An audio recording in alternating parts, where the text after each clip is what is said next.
So I've been on a cut for the last little while, and a couple of my friends who have been following along with my progress have been pretty surprised to see just how much tasty food I've been eating over this past month, and yet at the same time, how consistently my weight has been going down week after week, and how much leaner I've gotten over this past month. So I've been eating at barbecues with friends. I've gone to birthday parties and had birthday cake. I've eaten Wagyu steak.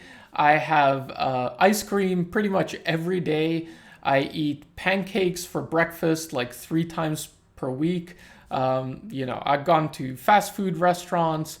All this stuff, guys, I'm eating lots of delicious food and yet I'm still losing weight. So, how am I doing this? Well, I'm not going to sell you any magic pill. There's no bullshit in this video, guys.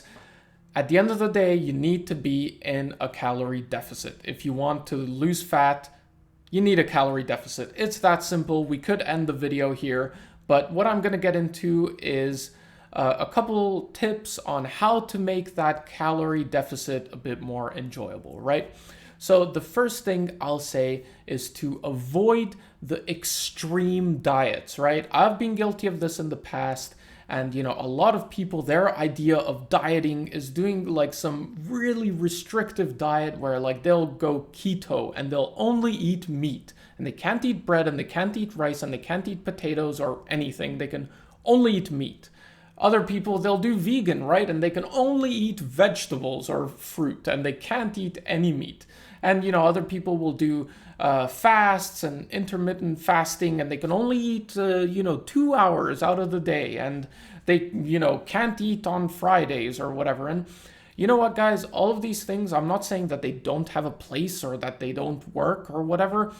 If you're doing these for some personal health decision, or you're doing them for some moral decision or religious reasons or whatever it is, that's perfectly fine. I've got no problem with that. But if your goal is only to lose body fat, if that's what you're focusing on, you 100%, I promise you, do not need to go on some crazy restrictive diet, okay? You can eat any kind of food and lose weight, okay? So that's the first thing you need to understand. You also do not need to eat like a professional bodybuilder. So I've definitely been guilty of this as well during previous cuts where all I was doing was eating just bland, lean meat like chicken breast and some boiled vegetables or something like that, right? Just bland, disgusting food, maybe a little rice on the corner of the plate, right? None of you are professional bodybuilders. I'm not a professional bodybuilder. You do not need to eat like this, okay? Maybe if you're trying to get every little fraction of a percent out of your physique, then, or out of your cut because you're preparing for a show, then maybe it'll help you to eat like this. For the rest of us, guys, it is absolutely 100% not necessary, okay? So that food tastes like crap, right? What you want to do is to find a way to get in a calorie deficit while also eating tasty and enjoyable food. So if you're gonna obsess over something, don't obsess over like cutting out a bunch of stuff or just eating bland food. Obsess, if you have to, about your calories, right? That's the one thing that's actually gonna make the big difference. And I'll add to that with the calories another thing which I think is quite important, especially for us bodybuilders where we're trying to keep as much muscle as possible, right? When you lose weight, it's inevitable that some of it is going to be muscle, but if you do it properly, you can minimize as much of that muscle loss as possible. And a big part of that is eating enough protein, okay? So I'll say those are the two things you really need to worry about. Getting the right amount of calories and the right amount of protein, okay? So just track everything. That's really a massive help. Just keep track of everything so you actually know how many calories you're eating. Get a little food scale, get an app on your phone, log it. It's like 10 minutes out of your day. It's not that difficult, and just get an idea of how many calories and how much protein you're eating, right? Don't try and cut a whole bunch of calories. If you're a grown adult man like me, don't try and eat 1,500 calories or something. It's not sustainable. Just like, these other fad diets are very difficult to stick to long term. 1,500 calories is very difficult to stick to long term. You're going to run into issues. So find the amount of calories you can eat where you lose weight and eat as many calories as possible while still losing a consistent amount of weight. So at the moment, I'm eating around 2,300 calories per day. And in terms of protein, also don't go crazy with your protein, guys. I had this one guy in my Discord who was for some reason convinced that he needed to eat 400 grams of protein every day. Otherwise, he was missing out on gains. And there was nothing that the rest of us could tell him to convince him that he doesn't actually need 400 grams of protein per day, right? So a lot of people will recommend 1 gram per pound of body weight. I mean, yeah, maybe that's the perfect number or whatever based on the science. I'll tell you, honestly, I'm eating around 140 grams of protein per day on this cut. So 2,300 calories, 140 grams of protein per day, which is not a pound, which is not 1 gram per pound, but it's enough, guys. For me, I can honestly say that is enough protein. I might make a little bit more gains if I had some more protein, but 140 grams per day has been a good sustainable balance for me.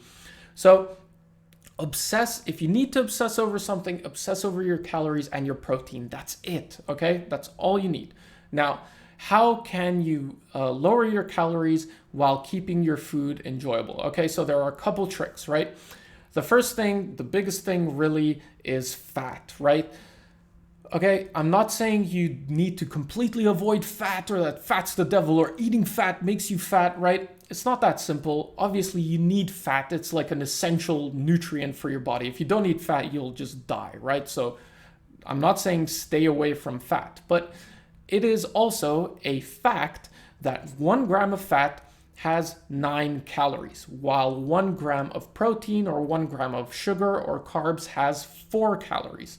Okay, so that's a big difference. Fat has twice as many calories as carbs or protein. So you can very easily cut out a bunch of calories from your diet just by reducing your fat. So, fried foods, I mean, you pretty much want to get rid of those. If there's something you want to get rid of entirely, it's fried foods because that is just a crazy amount of calories.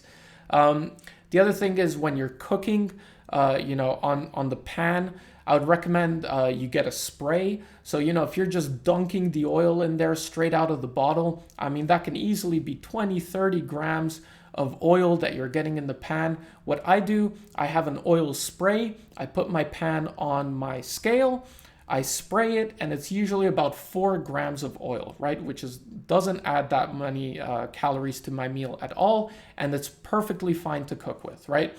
So trying to reduce your fat a bit can make a giant difference, and it'll allow you to eat more food, right? More volume of food because you're saving a lot of calories on fat. So don't stay away from it entirely. You need fat, and you're not going to feel good if you're trying to eat no fat at all. So don't stay away from it entirely, but try to find ways to lower your fat a little bit, okay? The other thing is to make your food tasty. Learn to cook, guys. It's really not that difficult to cook. I know it might seem like some crazy rocket science if you've never really put a bit of effort into it, but just look up some YouTube videos, right? There are thousands of channels on YouTube that purely dedicate to teaching you how to cook tasty food. It's not that difficult. Simple things like making sure the pan's hot enough before you cook something on it, and like actually properly seasoning your food or like marinating your meats and stuff can make a huge difference to the taste of your food.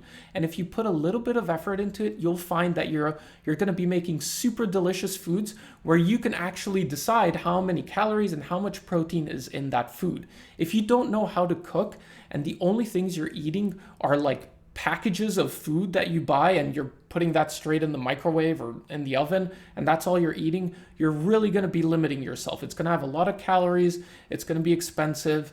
Whereas if you just learn to cook yourself, make sure the pan's hot, season your stuff properly, use sauces, look up some recipes, and you're going to be finding yourself making delicious food which perfectly fits within your calorie limit, right? So definitely sauces and stuff also makes a giant difference. Seasoning, as I said, season your food properly. It doesn't need to be bland, right? Good seasoning or a good marinade will add a negligible or no calories whatsoever to your meal, but it will make it so much more tasty, right? And sauces as well. You can dip your food in sauces and make it that much more delicious. On my previous cuts, I would just look for 0 calorie sauces, right? I did this once where all of my sauces, they had to be 0 calories because, there are companies that make 0 calorie barbecue, 0 calorie ketchup, 0 calorie mayonnaise, all this stuff. From my experience, all of these sauces suck, right? They're disgusting. But you don't need to do that, right? Just weigh out the sauce and eat it, right? And a lot of sauces don't actually have that many calories. So stuff like ketchup, mustard, soy sauce, these things, they don't have that many calories, 40, 50 calories per 100 grams. It's not a big deal whatsoever. Even stuff like mayonnaise, barbecue sauce, you can find alternatives that have lower calories and are still delicious, right? Instead of a 700 calorie mayonnaise, you can find a 250 calorie mayonnaise, which is fine, and you can eat it and stay within your calorie limit. So when you go to the supermarket, just look at the labels and try and find stuff, sauces that are tasty and that don't have that many calories. You can be looking at like a salad dressing that has 500 calories, and right next to it, there's another salad dressing that tastes 95% as good and has 150 calories, right? So making some decisions like that, you can reduce your calories dramatically and yet still have tasty, palatable foods, right? It doesn't need to be bland and disgusting. It can be flavorful. And apart from all the healthy foods that you're trying to make flavorful, you can also eat a bit of, these unhealthy foods. You can treat yourself. So as I said, I'm eating 2,300 calories. Now in that, to give you an example, I can eat 3 meals, each 600 calories, breakfast, lunch, dinner, 600 calories each, which are solid meals, right? That brings me to 1,800 calories, and it leaves me with 500 calories to eat whatever I want. I can eat snacks throughout the day. I can have some cereal. I can have some ice cream or whatever, throughout the day or all at once or whatever I want, right? So you can leave a bit of calories at the end of the day or, during the day and just have delicious things that you don't need to completely cut things out. But you can look for lower calorie versions or versions that have higher protein, and that'll be a big help. So for example, I really like pancakes. And I'm making protein pancakes. So, it helps me hit my protein goal. I have this maybe 3 times a week or something. I'm having these protein pancakes. And they're delicious, guys. They're 90% as good as normal pancakes. I don't feel like I'm missing out on anything. And I'm eating pancakes 3 times per week. And you know what? I'm eating them with proper maple syrup, right? This is another thing I did where I was only eating this 0-calorie maple syrup that was full of this weird sweetener that made me shit myself all the time. You don't need to do that, guys. Maple syrup, it's sugar. 4 calories per gram. It's not that bad, right? You can have 30 grams of maple syrup on your pancakes. It's not going to be the end of the world. You track it, you make sure it's within your limit, and your food is going to be absolutely delicious. Another thing is whipped cream, right? Whipped cream is delicious. Everyone loves whipped cream. It doesn't actually have that many calories, and it gives you a lot of volume, right? So you can put a bunch of whipped cream on your pancakes if you like that more than maple syrup, and it's not going to be that many calories. Also, fruit is absolutely delicious, and there's certain fruit that has a ridiculously low amount of calories. So berries, strawberries, raspberries, blueberries, they've got super, super low calories, and they're absolutely delicious. I mean, we're talking 35, 40 calories in 100 grams. But fruit in general has very low calories. So just eat lots of fruit. It's delicious. It's super sweet, tasty food that you can eat a lot of, and it won't have a lot of calories. So, for example, a dessert that I've been making a lot recently is just a little bowl with some raspberries and blueberries, or sometimes I'll do it with strawberries, and some whipped cream on top. You can have a nice little bowl full of fruit, stacked to the top with whipped cream, and it'll be like 100 or 150 calories. And it's delicious. It's absolutely delicious. So, stuff like that. Ice cream, I mentioned before, I'm eating ice cream pretty much every day. My favorite ice cream is Ben & Jerry's, but I found that Ben & Jerry's does have quite a lot of calories. It's like 300, 350 or something, right?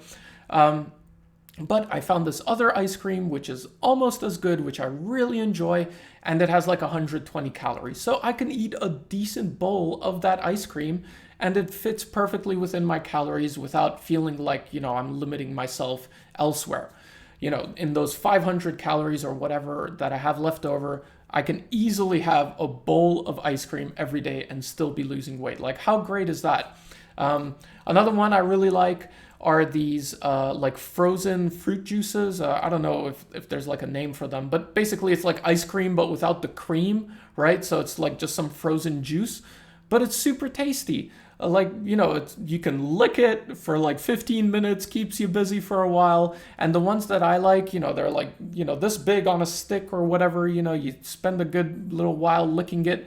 It's sweet, it's refreshing, and it's 50 calories. Like, it's ridiculous. It's delicious. You can make super low calorie Jello, which also is huge and you can eat a lot of. So, popcorn, you can have a big thing of popcorn and be like 400 calories. There's so many things you can do which are just really tasty and fill you up and don't actually have that many calories. So as long as you're just thinking about it, you're tracking everything, it'll really, keep you on the rails. So the final thing I'll say is you can also eat out, guys. You don't need to like really shy away from restaurants. I mean, obviously, if you're eating out constantly and just not even, paying attention to what you're eating, yeah, you're gonna have a bad time on a cut. But, once or twice a week, you're going out with friends, it's not gonna be the end of the world. If you're going to like one of these bigger chain restaurants, most likely you can go on their websites and find how many calories are in your meal. And then you can just track that and, it's easy. If you're going to, some smaller place, you're probably going to have trouble figuring out how many calories. So just guess, right? Guesstimate. If you've been tracking for a while, you'll have a rough idea of what you're eating, right? Try and pick things which aren't fried. Try and pick the healthier options if possible. And, make a guess, put it in your app and move on. Otherwise, if you want to maybe let loose a little bit and, not have to worry about that so much, another thing I've done is I will just go to dinner or whatever with a bunch of calories in my pocket. So, basically, if I'm eating 2,300 calories, I'll have maybe 1,000 or 1,200 calories during the day, right? Maybe 500 for breakfast, 500 for lunch. And then I know I'm going out to dinner and I'm going with 1,300 calories in my pocket. And, you kind of got to force yourself to eat more than that on one plate, right? So if you don't want to be, crazy about tracking and guessing in a restaurant, then just go with 1,000 or 1,200 calories left over in your pocket and you'll be fine, right? Don't worry about it. So really, guys, my message here is don't look for the extremes and don't look for the quick solution. Look for sustainable changes that you can make that will reduce your calories. Just keep track of everything, right? Weigh everything, put it in an app, keep track of your weight, keep track of your measurements. Make sure you're trending in the right direction and avoid these extreme solutions, which you're not going to be sticking to for a long period of time. Keep eating the foods you enjoy eating. Learn how to make lower calorie versions of foods that you enjoy. And finally, maybe do some cardio. So that also helps. I personally love to walk. I walk over 10,000 steps every single day on this cut. I have a dog, so I take her out several times per day. It's easy to get my steps in. And that also helps you eat more calories, keeps you satiated, and helps you lose weight, right? So those are the tips I have for you today, guys. I hope you enjoyed them. Let me know in the comments what you think, and I'll see you in the next one.